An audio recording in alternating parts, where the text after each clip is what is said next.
कल तुम्हारा एग्जाम है और ध्यान देना इलेक्ट्रिसिटी के सारे फॉर्मुलाज और लाइट के सारे फॉर्मुलाज, मतलब फिजिक्स के सारे फॉर्मुलाज ध्यान देना। यहाँ पे सबसे पहले एक सर्किट है, इसमें हमने वोल्टेज दी। बैटरी की वोल्टेज का मतलब बैटरी ने कुछ वर्क डन किया चार्ज को चलाने के लिए। तो पहला फॉर्मूला बैटरी की वोल्टेज जिससे कुछ वर्क डन हुआ चार्ज चलने के लिए। यहां से चार्ज चला, चार्ज चलने से करंट बनेगा। करंट कहां मेजर होगा? एमीटर के अंदर, इसको बोलते हैं एमीटर। करंट होता है current is charge by time. Charge के फ्लो होने से डिवाइस यहां से ग्लो करेगा अपनी किस पावर से, यहां से चार्ज कंप्लीट यहां पहुंचेगा। तो सबसे पहले वोल्टेज, वोल्टेज का मतलब बैटरी द्वारा किया गया वर्क डन जिससे चार्ज चला। चार्ज चलने से करंट बना।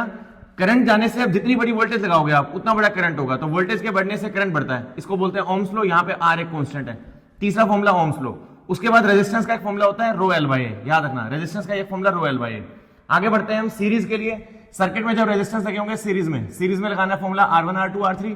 अगर लगे हो पैरेलल में तो पैरेलल के लिए 1/R1 1/R2 1/R3। पावर, किसी अप्लायंस की power work done by time, power को VI बोलते हैं। अगर सीरीज में हो तो सीरीज में करंट सेम होता है तो power depends on resistance. Parallel में वोल्टेज सेम होती है तो पावर इनवर्सली टू रेजिस्टेंस, याद रखना। सीरीज के लिए I²R, पैरेलल में V²/R। एनर्जी का formula power multiply by time. Power का VI पुट करेंगे तो यहाँ VIT आ जाएगा। ये पुट करोगे तो I²RT, ये वाला पुट करोगे तो V²/RT। तो एनर्जी के फॉर्मुलास क्या बन जाएंगे हमारे पास? पावर के बाद यहां से फॉर्मुलास बन जाएंगे हमारे एनर्जी के, एक तो VIT, एक I²RT, एक V²/RT। Joules law of heating में जनरली हम ये लगाते हैं I²RT। यहां से हमारे पास चार्ज काउंट करना हो तो Q इज Ne। E की वैल्यू फिक्स रहती है हमारी 1.6 10 की -19। ये कुछ सिंबल्स हैं, चार्ज का सिंबल, V पोटेंशियल का सिंबल, I करंट का, रेजिस्टेंस का, वर्क डन का, ये इनकी SI यूनिट्स है। तो कल का एग्जाम है, ये सारे फॉर्मुलाज याद रखना। एग्जाम आने वाला है, कुछ घंटे रह गए हैं। आगे बढ़ते हैं इलेक्ट्रिसिटी के बाद नेक्स्ट मिरर और लेंसेज के ऊपर। मिरर के लिए फॉर्मुला में यहाँ प्लस लगाना है, लेंस में यहाँ माइनस लगाना है।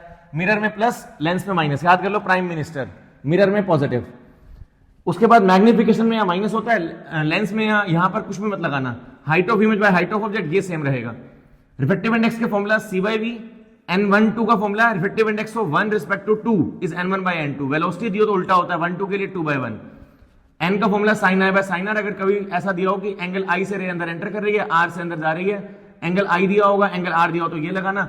पावर निकालनी हो तो power is reciprocal of focal length. Power measure करते हैं डायोप्टर के अंदर। डायोप्टर पावर की यूनिट क्या होती है? दैट इज डायोप्टर, याद रखना ये।